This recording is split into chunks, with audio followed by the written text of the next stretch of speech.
Hi friends, నా పేరు Ravi. Big boss season 8 లో విన్నర్ ఎవరో తెలియడం జరిగింది. ఇప్పటి వరకు సెప్టెంబర్ 1 స్టార్ట్ అయినటువంటి బిగ్ బాస్ సీజన్ 8 రేపు డిసెంబర్ 15 ముగియడం జరుగుతుంది. ఈ బిగ్ బాస్ సీజన్ 8 లో ఆల్మోస్ట్ గౌతమ్ విన్నర్ గా ఖరారు కావడం జరిగింది. ఎందుకంటే ఓట్ల పరంగా గౌతమ్ కి నిఖిల్ కి ఇప్పటి వరకు పెద్ద తేడా లేనప్పటికీ లాస్ట్ డేలో మాత్రము ఓట్లు గౌతమ్ కి విపరీతంగా పోలయ్యాయి. ఇప్పటి వరకు కేవలం వేలల్లోనే ఓట్లు పోల్ అవుతుండగా ఒక్క లాస్ట్ డేలోనే లక్షల్లో ఓట్లు పోల్ కావడం జరిగింది. దాంతో నిఖిల్ కంటే గౌతమ్కే ఓట్ పర్సంటేజ్ ఎక్కువ వచ్చి దరిదాపులా ఆల్మోస్ట్ బిగ్ బాస్ విన్నర్ గా నిలవడం జరిగింది. బిగ్ బాస్ సీజన్ 8 లో 6,20,000 ఓట్లు పోలు కాగా అందులో 45% గౌతమ్కి రావడం జరిగింది, 30% వచ్చేసి నిఖిల్కి రావడం జరిగింది, నబీల్కి 14%, ప్రేరణకి 7%, అవినాష్కి 4% రావడం జరిగింది. అంటే ఇంతకు ముందు వరకు నిఖిల్ కి గౌతమ్ కి 1%, 2% మాత్రమే తేడా ఉన్నది. కానీ లాస్ట్ డే ఓట్లలో మాత్రం లక్షల్లో పోలు కావడంతో ఎక్కువ ఓట్లు మాత్రం గౌతమ్ కి పడడం జరిగింది.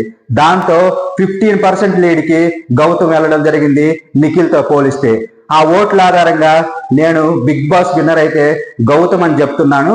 కానీ లాస్ట్ డే క్యాలిక్యులేట్ చేయకుండా కొన్నిసార్లు షూటింగ్ అనేది ముందు చేయడం జరుగుతుంది.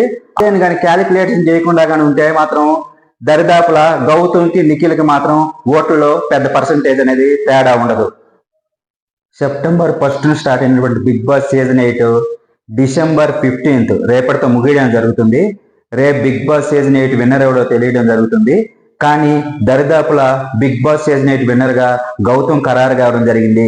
ఎందుకంటే ఓట్స్ పరంగా గౌతమ్ కి నిఖిల్ కంటే ఎక్కువ పర్సంటేజ్ రావడం జరిగింది.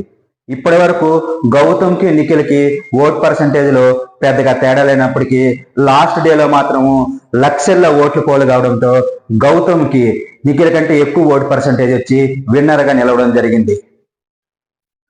ఇప్పటి వరకు దరిదాపులా 6,20,000 ఓట్లు బిగ్ బాస్ సీజన్ 8 లో పోల్ కాగా అందులో 2,81,000 ఓట్లు దరిదాపులా గౌతమ్కి రావడం జరిగింది. నిఖిల్ కి 1,86,000 ఓట్లు రావడం జరిగింది. నబీల్కి 87,500 ఓట్స్ దరిదాపులా రాగా ప్రేరణకి 43,500 ఓట్స్ దరిదాపులా వచ్చాయి. అవినాష్ కేవలం 22,000 ఓట్స్ మాత్రమే రావడం జరిగింది. మొత్తం మీద అయితే గౌతమ్ కి 2,81,000తో 45% లో నిలవగా నిఖిల్ మాత్రం 1,86,000 ఓట్లతో 30% ఓట్లు వచ్చిన కంటెస్టెంట్ గా నిలవడం జరిగింది. 5 ఫైనలిస్టులో Gautam, Nikhil first, second place లో ఉండగా గౌతమ్ నిఖిల్ కంటే ఎక్కువ పర్సంటేజ్ ఓట్స్ కారణంగా గౌతమ్ విన్నర్ కావడం జరిగింది, నిఖిల్ రన్నర్ అప్ కావడం జరిగింది. ఓకే ఫ్రెండ్స్, ఈ వీడియో మీకు నచ్చినట్లయితే వెంటనే లైక్ చేయండి, షేర్ చేయండి, సబ్స్క్రైబ్ చేయండి. Please subscribe. Thank you. జై హింద్.